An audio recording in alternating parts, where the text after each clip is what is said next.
So guys, welcome back to my channel, Bonoshree Educative Classes. It's me Bonoshree, and if you're new to my channel, please to subscribe my channel and press the bell icon to receive the notification at the earliest.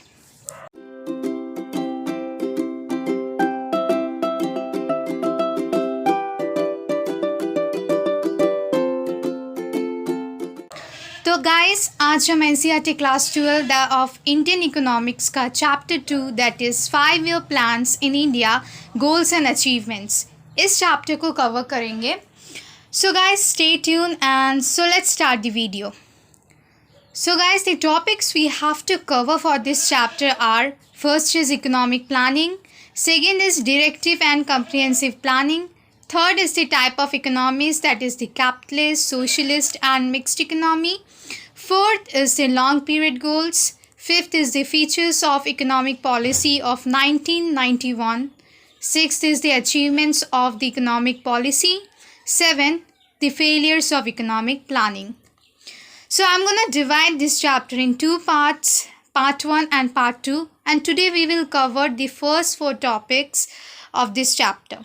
So let's start with the first topic. So first topic क्या है guys? What is economic planning? So economic planning means utilization of country's resources in different development activities in accordance to national priorities. इसका मतलब क्या है guys? Economic planning जो है it refers to a system under which a central authority, जैसे कि planning commission in India, sets a set of targets and specifies a set of programmes. वो जो प्लानिंग कमीशन है guys, they make some targets and set some programmes and policies to achieve those target within this specified period of time. यानी कि guys उन लोग कुछ targets और policies and even programmes को सेट करते हैं ताकि जो इंडिया का ग्रोथ एंड डेवलपमेंट है वो हो सके अच्छी तरीके से and utilising the resources in a proper way. Okay, so in India the idea of economic planning became a reality with the setting up of planning commission in 1950 under the chairmanship of professor Mahalanobis. तो India में planning commission कब start हुआ guys? It was set up in 1950 और इसका chairman जो था वो कौन था? It was professor Mahalanobis. So move forward towards the next topic that is need for planning in India. ऐसा क्या हो गया था कि जो इंडिया है इसमें एक प्लानिंग कमीशन का सेट होना ज़रूरी था? एक प्लानिंग क्यों चाहिए था? Let's see. India inherited from the British a backward and stagnant economy. Guys इससे पहले के चैप्टर में हमने पढ़ा था कि how Britishers exploited India in every way and more through the way of economy. Okay, our economy was thoroughly exploited by them. So there was no growth and development during the colonial period, and this made India a backward and a stagnant country. It was backward as the level of output and productivity was very low. जैसे कि हमने पढ़ा था कि जो agriculture था, trade था, everything was very backward. There was no growth, no development. It was just stagnant, and it was stagnant as the GDP growth was also very low. Such an economy could not be left to the market forces of supply and demand to trace its path of growth and development. It needed a big push of investment supported by the government, hence the recourse of economic planning. So India जो था, जैसे कि colonial period में बताया गया है कि it was very stagnant, vibrant economy, no growth at all. तो इसीलिए एक प्लानिंग कमीशन का बैठना बहुत ज़रूरी था. पॉलिसीज़ और प्रोग्राम्स जो है उसे एक प्रॉपर वे में सेट करना भी बहुत ज़रूरी था, because India got very backward in every aspect. So there was need to set up a planning commission, and there was a need of doing investment in our country. So the next thing is that directive planning and comprehensive planning. So what is directive planning? It refers to a system in which planning is introduced just to direct the forces of supply and demand. So the system does not go any changes from the state of equilibrium. जो directive planning था वो किस तरीके से किया जाता था? It was set according to the market supply and demand. Okay, And the comprehensive planning, it refers to a system in which government himself participates in the process of growth and development. तो comprehensive planning में क्या था guys, यहाँ पे supply और demand forces को नहीं देखा जाता था. इसमें डायरेक्टली गवर्नमेंट जो थे वो पार्टिसिपेट करते थे for the growth and development of the country. Now the type of economies: capitalist, socialist and mixed economies. First is the capitalist economy. It is defined as the one in which means of productions are owned by the individual. So जो capital economist है वो कोई इसमें कोई government का किसी भी तरीके का रोल नहीं होता है. It has been owned by the private individual, okay? And the individuals are free to take their economic decisions. So यहाँ पे जो है गवर्नमेंट का किसी भी प्रकार का रोल नहीं होता. यहाँ पे जो इंडिविजुअल है जिसके अंडर पे ये है वही सारे इकोनॉमिक डिसीजंस लेते हैं and is guided by the principle of profit maximisation. और ऐसे इकोनॉमीज़ का एम क्या होता है guys? Only to maximise their profit. यहाँ पे the public welfare is not taken as any means. Here the motive is only the profit maximization. So the next is the socialist economy. A socialist economy is the one in which there is a social ownership of the means of production and economic decisions are taken by some central authority of the government with a view to maximize social welfare. तो guys socialist economy जो है इसमें जो है government is been involve. So the head of this economy is government. Government only takes all the type of decisions, okay? And इसका जो motive क्या है guys? It's the social welfare, public welfare. यहाँ पे प्रॉफिट को उतना priority नहीं दिया जाता. The main motive is social and public welfare. So the next economy guys is the mixed economy.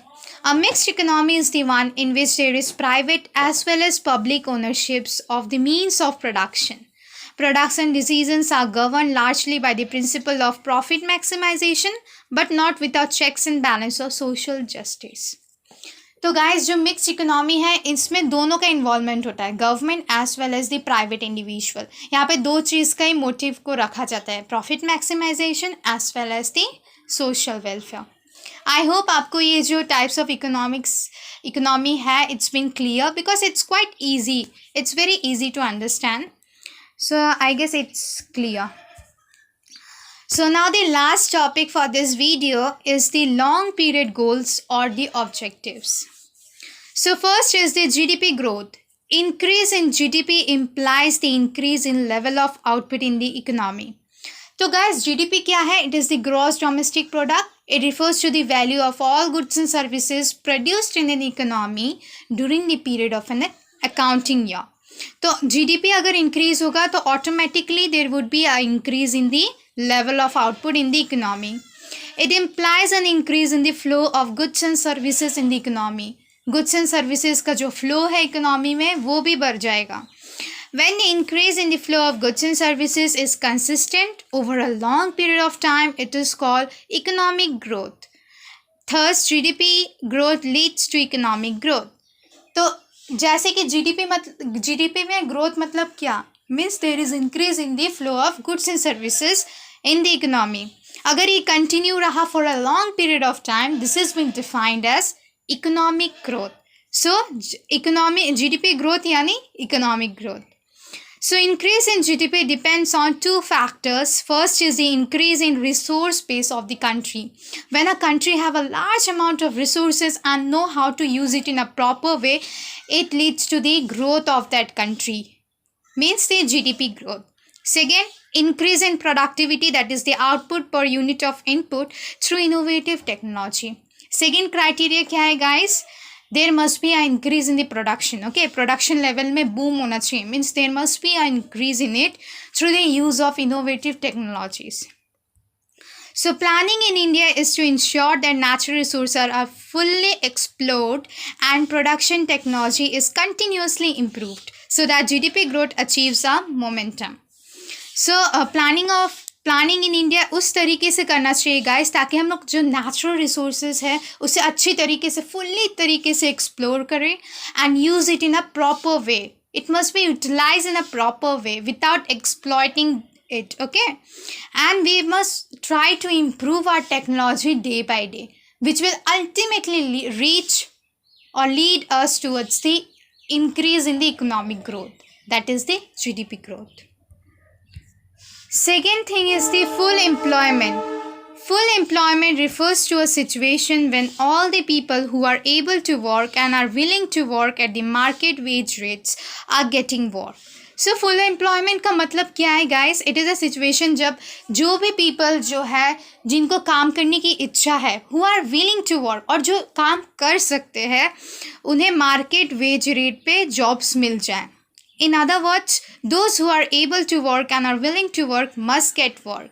जिनको काम करने की इच्छा है और जो काम कर सकते हैं, they must be able to do work. Okay? This is a social objective of planning. Guys, अगर country से unemployment नाम का जो चीज़ है, if it removes and everyone gets employed, तो आप सोच सकते कि कितना development होगा. It will not remain any backward or a stagnant country anymore. It will reach towards its growth and development if we try to remove the unemployment from our country. So the objective of full employment focuses on inclusive growth. That means more and more people should participate in the process of growth. अगर ज़्यादा से ज़्यादा लोग काम करेंगे, they must be engaged in any production work, तो उससे क्या होगा guys? There would be an increase in the process of growth. Second, benefits of growth must be shared across wider sections of the society. यानी जो growth से जो benefit आएगा, यानी जो wage rate है, if it is wage rate has been fixed and everyone would get a minimum wage rate that is a man or a woman is required to get, तो उससे क्या होगा कि overall growth होगा for every section of the society, rich as well as the poor. So it will help us to achieve the growth even with social justice. इससे क्या होगा guys? growth तो हो गई, अगर growth तो हमारा हो गई, उसके साथ साथ social justice भी हो जाएगा.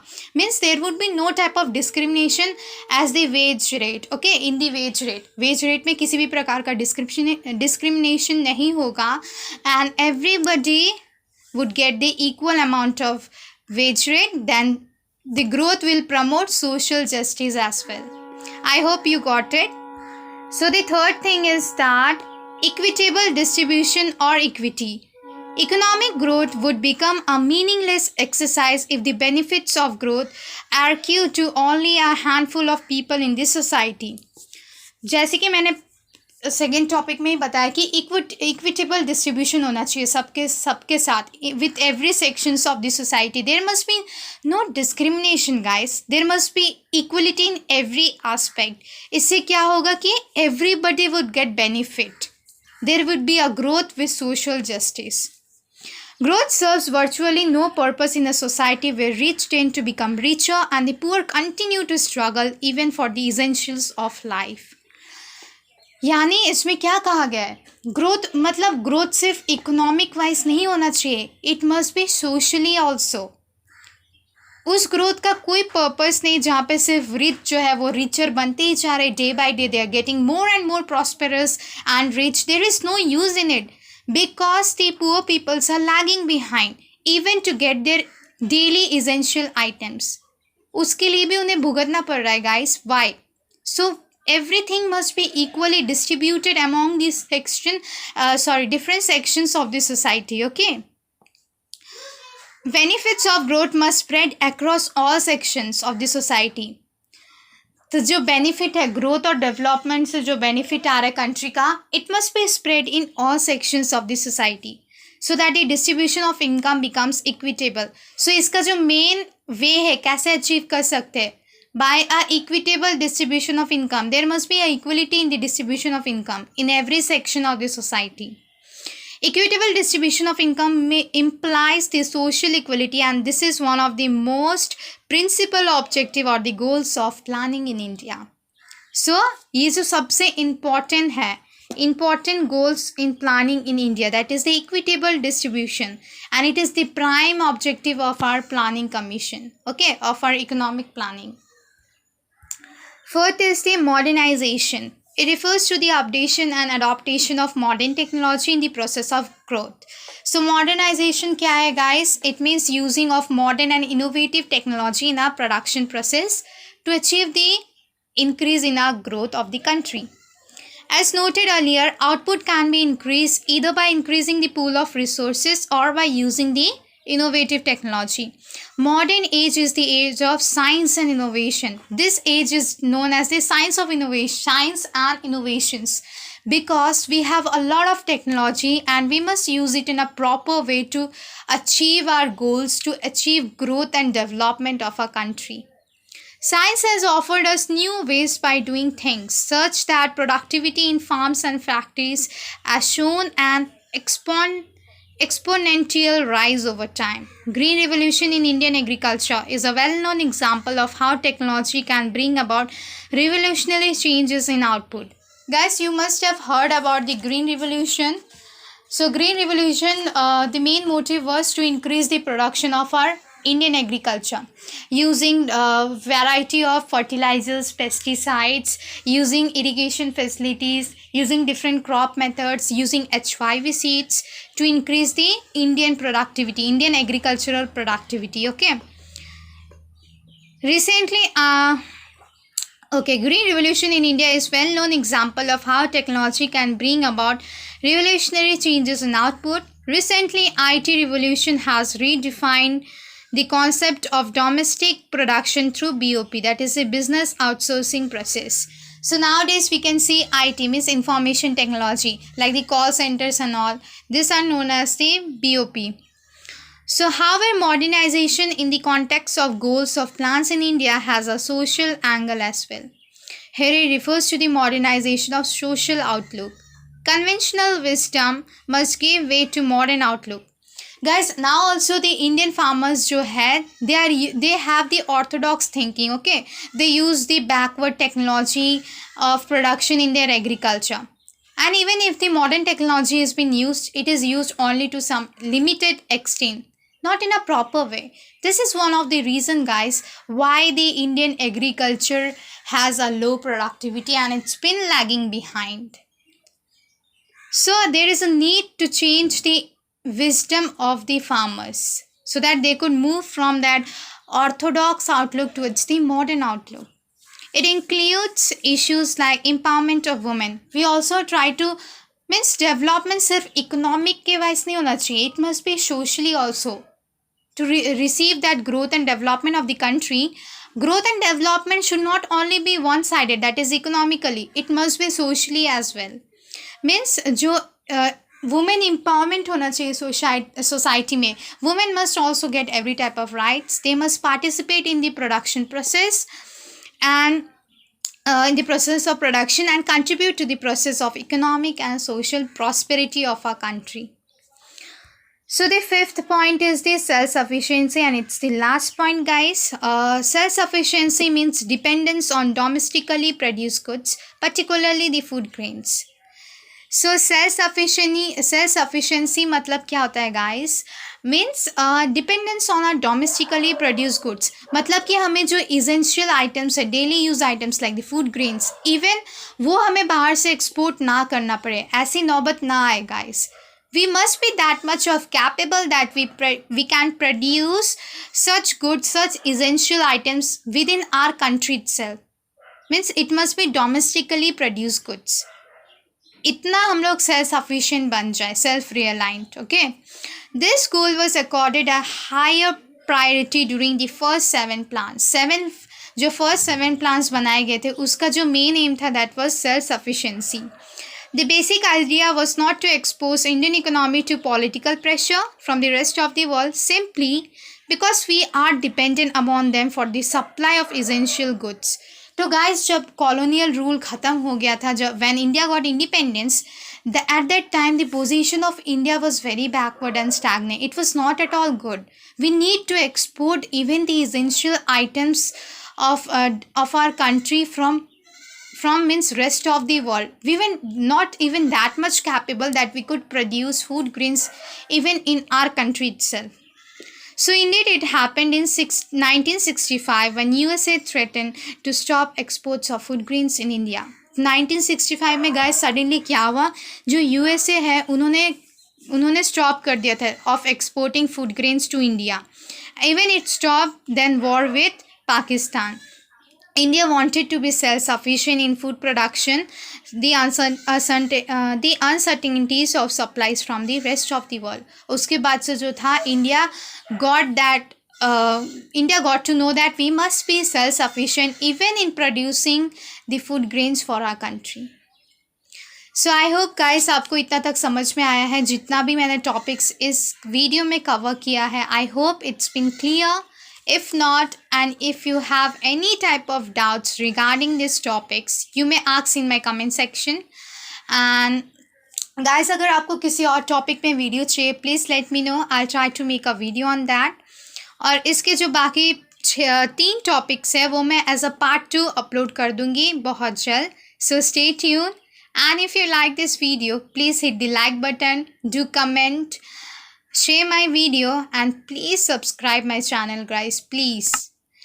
And guys, अगर आपने अभी तक मुझे मेरे इंस्टा आईडी में फॉलो नहीं किया है, please to follow in my insta ID. The link will be given in my description box and you may follow me for more updates.